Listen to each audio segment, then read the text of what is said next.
How to mow the lawn after winter. After the winter, mowing the lawn is important to begin your landscaping for spring and summer. There are special techniques that you need to observe before you begin mowing your lawn. You will need to understand your mower, the grass and the weather conditions before you begin. Raise the blades on your mower. When you mow the grass after winter, the soil and roots are still moist from frost or dew.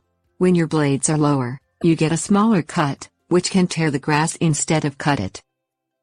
Watch weather reports. Cutting the lawn after a huge rainstorm can damage your grass.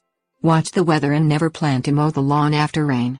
The top grass needs to be dry before you attempt to mow the lawn after winter.